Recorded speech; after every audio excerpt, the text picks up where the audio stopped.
importante dizer que nós temos um plano bastante ambicioso de expansão, porque nós acreditamos no Brasil, acreditamos na nossa marca e acreditamos no nosso time. Esse ano nós pretendemos fazer 120 pontos de venda novos, mas no horizonte de 5 anos nós queremos dobrar a companhia. Então acho que mercado no Brasil tem até de sobra para isso, né? Independente de questões que a gente vê no dia a dia, de política, de macroeconomia, etc. Mas eu acho que o mercado está aí e nós estamos prontos para ocupar. No estado de São Paulo, nós temos um foco especial e criamos um programa chamado Potencializa São Paulo, que é justamente alguns incentivos que nós estamos dando para a rede atual e também para novos candidatos que estão entrando, de tal forma que ele possa expandir mais rapidamente, seja alongando o tempo de contrato, seja dando alguns incentivos que nós damos em taxas.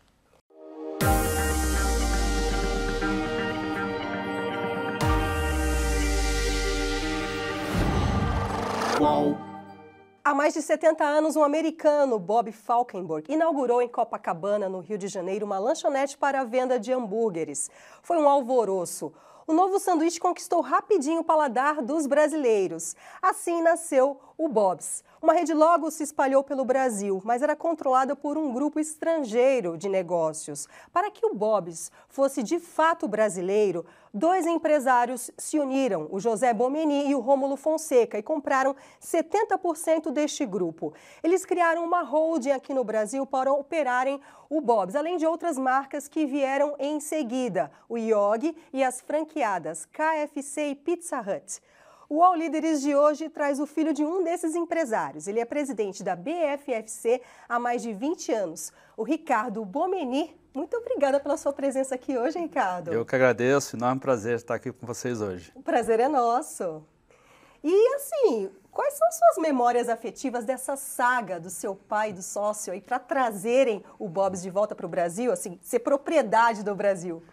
São muitas, né? Eu era mais jovem e ali naquele momento eu já trabalhava no segmento, né? Só para dar um pouco de contexto, meu pai, ele tinha fundado uma cadeia de hambúrguer chamada Big Burger e então em 96, quando nós fizemos a fusão, a rede Big Burger já tinha 45 lojas, então eu já andava nesse segmento há algum tempo e eu trabalhava já na empresa. E ali naquele momento nós fizemos uma fusão com o Bob's em 1996, a empresa abriu capital na Nasdaq, né, a bolsa americana, e depois, um pouco mais à frente, aí só em 2002, nós então compramos o controle, a nossa família, com a família do Rômulo Fonseca. Você era pequeno, criança, adolescente, o que você via dessas negociações? O que te chamava a atenção e até te inspira hoje como empresário? Olha, eu desde pequeno corro dentro dos restaurantes, né? Mas nessa época eu já estava trabalhando, já era formado, né? E eu participei então de toda essa negociação. Ali, final de 95, começo de 96, eu já vou revelar a minha idade, eu já tinha 26 anos, né?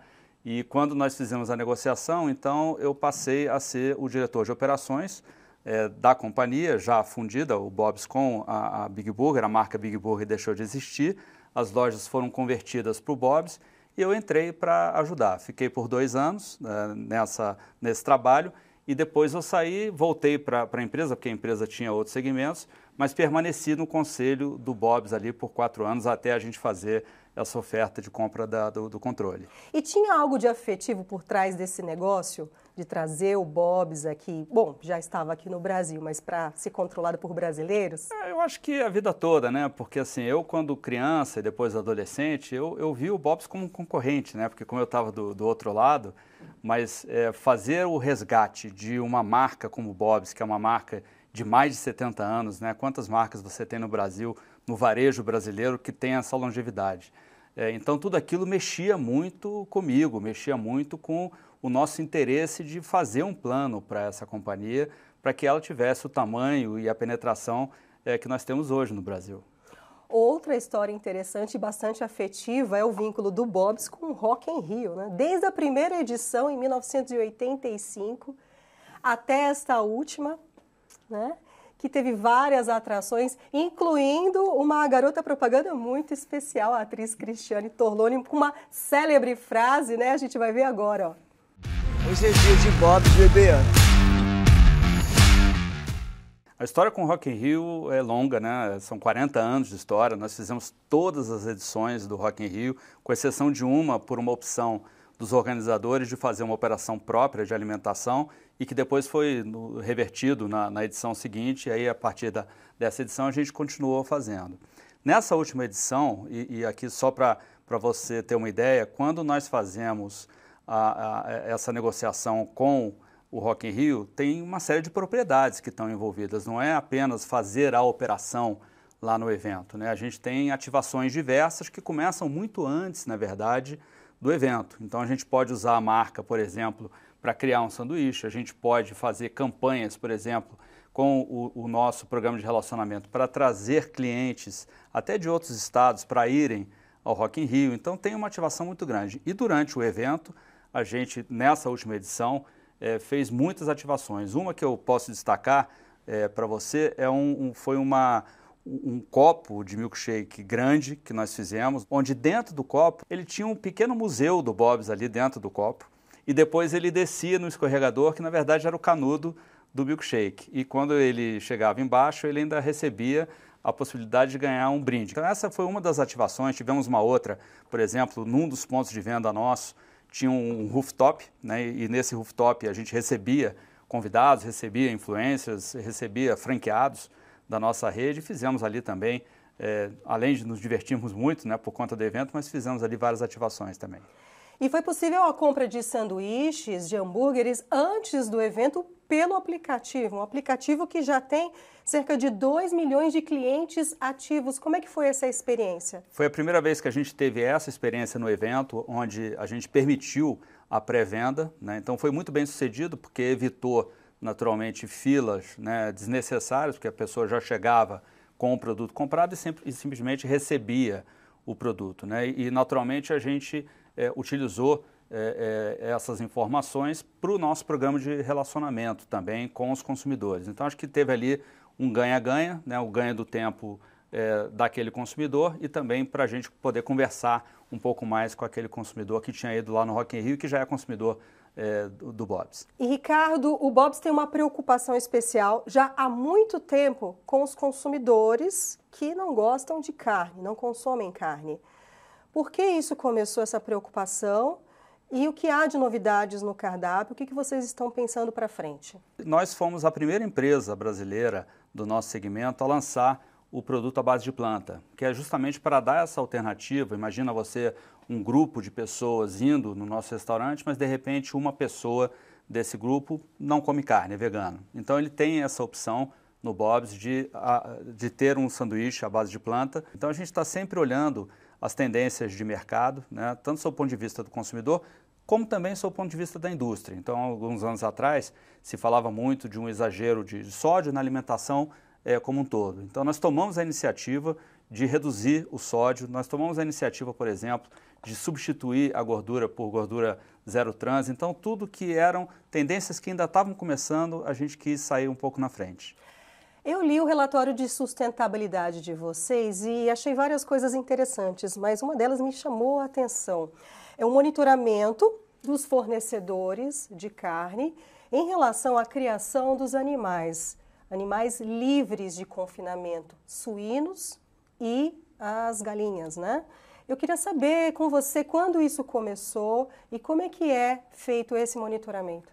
Isso começou alguns anos atrás, como eu te falei, essas coisas nós não somos obrigados a fazer, mas é a nossa crença de como nós devemos ter os nossos alimentos da fazenda até o nosso restaurante. Então a gente tem um processo de monitoramento que tem pessoas nossas da companhia que fazem, mas também tem empresas terceirizadas. Então, como nós temos contratos com esses fornecedores, já é previsto nos contratos todas essas questões que envolvem o ESG.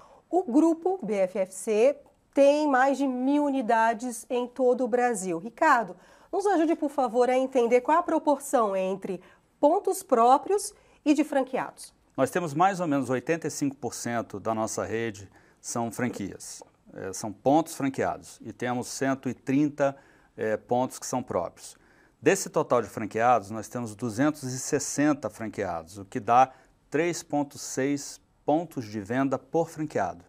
Então, o que significa que dificilmente nós temos um franqueado que só tem um ponto de venda. Ele começa com um, é sempre assim, e depois ele acaba fazendo mais. Tem franqueados que têm 30 pontos de venda, mas a média hoje é em 3,6 e nós somos um sistema predominantemente franqueador, com franquias.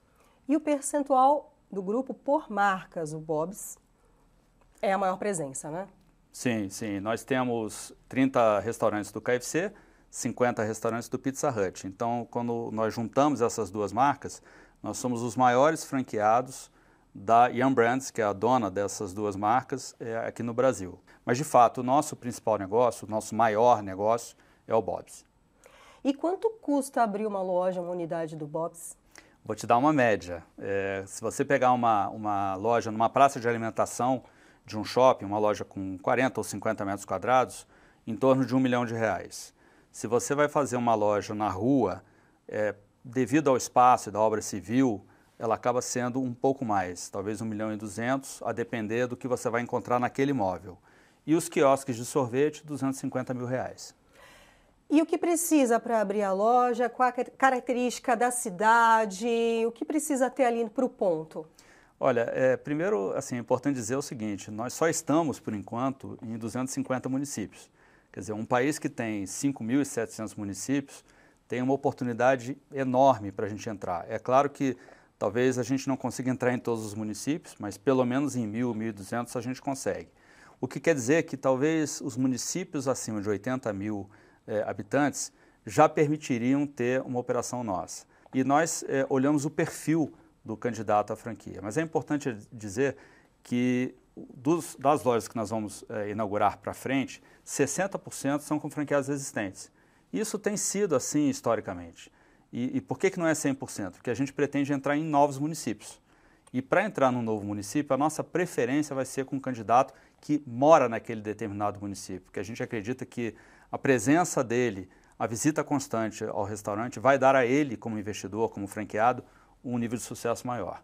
E as novidades em relação às franquias? Eu vi que há uma unidade em Morro de São Paulo, na Bahia, mas eu imagino o desafio da operação, porque é longe de Salvador e ainda tem uma balsa, né? Mas é todo um diferencial, é uma loja pé na areia, né? Exatamente, a gente apelida essa loja de uma loja pé na areia, foi a primeira que nós fizemos nesse formato, né? Vai muito bem, quando a gente olha assim uma cidade como Morro de São Paulo, a primeira impressão que a gente tem é que é uma cidade turística, que é sazonal, mas não é bem assim, ela funciona bem o ano inteiro e nós só estamos lá porque a nossa logística permite chegar até lá, do mesmo jeito que permite chegar em Macapá, do mesmo jeito que permite chegar em Erechim, em qualquer lugar do país onde a gente consiga colocar de maneira adequada os nossos produtos bem acondicionados e que possa ser servido da melhor maneira possível para os nossos consumidores. E esse plano de expansão da franquia em aeroportos, postos de combustíveis e nas rodovias, conta pra gente. Nós fizemos uma mudança importante no final de 2023 na organização da nossa estrutura de expansão, de tal forma que nós tivéssemos os especialistas por canais. Então nós temos 4 canais que nós definimos, um shopping center, outro terminais, que aí tem aeroportos, rodoviária, metrô, estações de trem, etc., supermercados e redes de material de construção, e postos de combustível e estrada. E para cada um desses 4 canais, a gente tem o que nós chamamos internamente de Key Account, que é um responsável por abrir as portas. Então, por exemplo, você pega uma rede como a Avan, né, que é uma rede que é sediada no sul do país, mas hoje está no país inteiro. Então, nós temos uma interlocução com todo o pessoal da Avan para poder, de alguma forma, colocar os nossos pontos de venda nas Avans que tem país afora.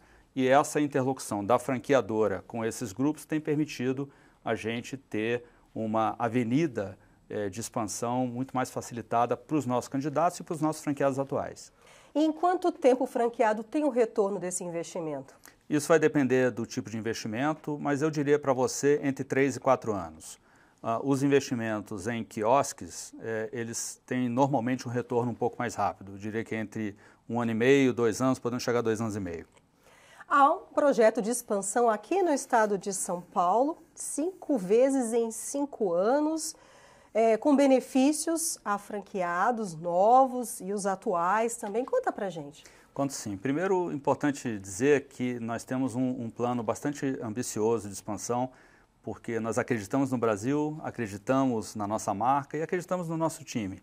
Esse ano nós pretendemos fazer 120 pontos de venda novos, mas no horizonte de 5 anos nós queremos dobrar a companhia. Então acho que mercado no Brasil tem até de sobra para isso, né? Independente de questões que a gente vê no dia a dia, de política, de macroeconomia, etc. Mas eu acho que o mercado está aí e nós estamos prontos para ocupar. No estado de São Paulo, nós temos um foco especial e criamos um programa chamado Potencializa São Paulo, que é justamente alguns incentivos que nós estamos dando para a rede atual e também para novos candidatos que estão entrando, de tal forma que ele possa expandir mais rapidamente. E por que dessa estratégia? A concorrência é grande aqui no estado de São Paulo, de outros grandes players. A concorrência é forte no país inteiro e nós aprendemos a competir ao longo dos anos, né? Competimos hoje com os líderes mundiais, não são apenas os líderes brasileiros, né? E isso tem sido uma jornada de muito aprendizado para a gente também. Mas São Paulo tem um potencial enorme, né? É a maior economia do país, não só a cidade, a região metropolitana de São Paulo, como o estado de São Paulo como um todo. E nós achamos que nós temos ainda um potencial muito grande de expandir aqui para a gente estar equilibrado no PIB. Só para te dar um número, nós hoje temos mais ou menos 12% do nosso faturamento, de 12% a 13% do nosso faturamento é feito no estado de São Paulo. Enquanto que o PIB do estado de São Paulo versus o PIB brasileiro está em 33% e 34%. Então, para ter esse equilíbrio, nós temos uma jornada de abertura de lojas aí importante nos próximos anos. E apesar dessa concorrência nesse segmento de fast food, vocês destacam a longevidade das lojas. Inclusive, há uma referência que é uma loja do Espírito Santo, que tem 40 anos, é isso? Exatamente. Bom, já vai fazer 41 esse ano. Nós comemoramos os 40 anos do franchising da marca Bob's no ano passado, através desse franqueado, que é o Walter Cavalcante, é um parceiro de longa data, né, para a gente, continua hoje na operação e mais do que nunca expandindo e reformando as lojas dele. Então, assim, você vê uma parceria de 40 anos que inclusive já foi para a segunda geração, né, já teve uma sucessão, ele ainda está envolvido, mas os filhos também se envolveram.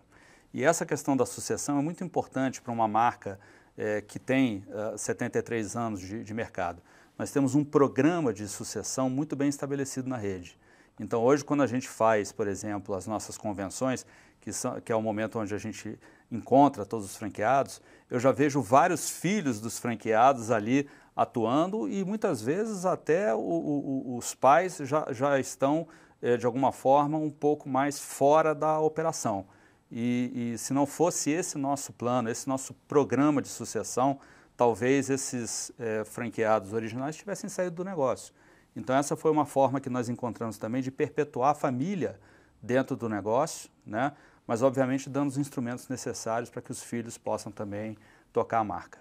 Agora vamos falar de gostosuras, né? Collabs, né, que estão meio na moda, o Bob's já faz há bastante tempo. O collab de um combo carioca de hambúrguer com chamate, leão e o biscoito Globo. Collab de sobremesa com goiabinha piraquê. Que magia é essa dos collabs, que é uma coisa que vocês já trazem, já é tradicional da marca Bob's? Eu acho que são iniciativas que estão um pouco no DNA da marca, na verdade, né? E aí eu puxo para um produto que muita gente conhece no Bob's, que é o nosso milkshake, né? E em 1959 nós lançamos o sabor do milkshake crocante, né? Com o ovo maltine. E que permanece a mesma fórmula, o mesmo produto por todo esse tempo até hoje, né? Então essa collab começou lá atrás, né? E de lá para cá a gente fez uma infinidade do que nós chamamos de parcerias de licenciamento para utilizar marcas que são fortes, que fortalecem a indústria de quem está fazendo o licenciamento e fortalece também a nossa marca. Então eu queria saber um momento em que vocês perderam o direito de usar o nome da marca, Ovo Maltine. Que impacto teve isso no negócio? Bom, primeiro nós podemos usar a marca Ovo Maltine em toda a nossa linha de sorvete, com exceção do milkshake, por uma questão de uma venda dessa propriedade para um outro player de mercado. O que é importante é dizer que o produto é exatamente o mesmo que a gente usa desde 1959, tanto a fórmula de sorvete quanto a fórmula do milkshake com o granulado de ovo maltine e dos diversos outros sabores que nós temos de muito sucesso, como morango, chocolate, agora o pistache, o goiabinha e vários outros. Há um projeto premiado de vocês que é o Bob's Conecta, algumas lojas que são preparadas para obter os dados dos consumidores em tempo real. Conta pra gente. Conto sim. O Conecta foi um projeto de pandemia, né? Um projeto que ali durante a pandemia a gente estava pensando bastante sobre o nosso negócio, sobre como seria o futuro da interação do nosso consumidor com o nosso negócio, a jornada do consumidor. Então a gente fez na parte toda visual, com cores novas, né? Com grafia nova, inclusive na assinatura da marca, e colocamos uma série de interações de contato com o cliente, como por exemplo os terminais de autoatendimento, que nós já tínhamos sido pioneiros no projeto anterior, mas fizemos um 2.0, vamos dizer, uma versão nova desses terminais, e uma loja nova hoje, na verdade, 100% da venda é feita por esses terminais. Nesses terminais de autoatendimento, nós já estamos começando a usar a inteligência artificial de tal forma que você, como cliente, faça o seu pedido, já seja reconhecido e seja ofertado para você algo que você gosta. Lançamos também o Locker, né? O Locker é uma tendência de logística que está acontecendo no mundo inteiro, né? E no nosso segmento nós somos pioneiros aqui no Brasil. Então, por exemplo, você consegue hoje, em algumas lojas, não são todas, fazer o seu pedido por um aplicativo e pode receber ou retirar o seu lanche, os seus produtos no Locker. Então, na verdade, você até no limite não precisa ter interação com ninguém se você não quiser. E trazendo para o português, o que é o Locker? O Locker é um armário onde o produto é colocado e você, através de uma senha que você recebe no aplicativo, você abre ele automaticamente. Agora, desse Bob's Conecta, há uma loja referência aqui na cidade de Tubarão, em Santa Catarina. Linda a loja, eu vi imagem de drone ali. Ela é muito, muito bonita, toda envidraçada. Conta pra gente. As lojas estão saindo nesse formato, né? As novas lojas, principalmente drive-thru, como é esse caso de Tubarão, que realmente é uma loja muito bonita, sustentável inclusive, ela foi feita num formato de construção totalmente sustentável, para economizar energia, para você ter coleta de lixo seletivo de uma forma diferenciada, que é a tendência que nós estamos colocando nas lojas que estão sendo construídas para frente. Eu quis fazer um comparativo de faturamento do grupo BFFC e de Bob's, né? Eu tive o dado de 2023, eu cheguei a um percentual, é que o Bob's tem um peso de 82% do faturamento do grupo. Queria saber se essa conta está certa. E agora, né, 2024, perspectiva 2025? Luciane, eu não fiz a conta como você fez, mas eu acho que está muito próximo do que você está dizendo. Eu te dou os números em 2024, que já está o ano fechado. Nós faturamos perto de 1,5 bi. Grupo? Não, só o Bob's. Só o Bob's. O grupo foi 1,8 bi e pouco, né? Então vai dar mais ou menos esse percentual que você falou. Perspectiva para esse ano? Acho que pelo o andar que nós estamos tendo, tanto de crescimento de faturamento nas lojas existentes, quanto o nosso plano de expansão nas marcas que nós temos, a gente vai chegar perto de 2 bi de faturamento no grupo inteiro. E o impacto da alta do dólar no negócio, no valor dos insumos, o preço da carne, como tem sido isso? Um desafio, como sempre, né? Quem está no varejo sabe que o desafio é diário, seja para colocar novos consumidores, né, para consumir no negócio, seja para lidar com questões que você não controla, que são as questões macroeconômicas. O dólar tem um impacto relativamente baixo para a gente, porque hoje nós não importamos nenhuma mercadoria diretamente. Aonde pode afetar um pouquinho, porque agora caiu de novo o dólar, mas se ele sobe muito rapidamente, pode afetar um pouco na importação de alguns equipamentos que a gente utiliza, em todas as marcas, né? Porque tem determinados equipamentos que o Brasil ainda não detém a tecnologia de produção na indústria nacional, que é algo que nós estamos tentando já de muitos anos modificar. Mas falando em macroeconomia, muito mais do que o dólar, para nós o que poderia afetar mais é a taxa de juros elevada por muito tempo, né? A taxa de juros elevada, porque precisa segurar a inflação, ou porque precisa dar um remédio para a economia, é perfeitamente compreensível. Mas quando ela fica elevada por muito tempo, você acaba, de alguma forma, afastando empresários para investirem, porque ele sempre vai fazer a conta do que é deixar o dinheiro deles num rendimento de um CDI ou fazer economia real, que é fazer um investimento e assumir o risco de entrar num novo negócio. Ricardo, para a gente finalizar, assim, é notável o crescimento de vocês, mesmo diante dessas dificuldades com pandemia. Expectativa 2025 é faturar 1,6 bilhão, depois de ter faturado no ano anterior 1,5 bilhão. E como é que fica o desafio da sustentabilidade? Porque uma empresa cresce, o impacto ambiental cresce junto. E eu vi que é uma grande preocupação de vocês. Como é que vocês pretendem administrar isso junto com esse crescimento da rede? Tudo que nós fazemos em sustentabilidade, ESG, é por crença, Luciane, não é porque a gente acha que tem que fazer porque está todo mundo fazendo. Então a gente utiliza energia limpa sempre que a gente pode. A gente tem os nossos projetos com madeira certificada todas as vezes que a gente tem mobiliário nas lojas. A gente faz essa coleta seletiva de lixo, a gente ajuda as comunidades, mas isso por um interesse do acionista. O acionista acredita que essas coisas são boas para a comunidade e para o país. Então a gente vai continuar fazendo, não necessariamente criando métricas e metas. A gente tem o nosso relatório de ESG, que é anual, que nós publicamos inclusive desde a época lá da abertura de capital em 1996. Então não é uma coisa que veio de alguns anos para cá, nem por conta de pandemia. O que nós viemos fazendo nos últimos anos é justamente acentuando isso daí e colocando um foco um pouco maior em educação, que é onde a gente acredita que na nossa parcela de contribuição a gente vai conseguir ajudar o país. Ricardo, foi um prazer conversar com você. Muito obrigada pela sua participação aqui no All Líderes. Prazer foi todo meu. Muito obrigado.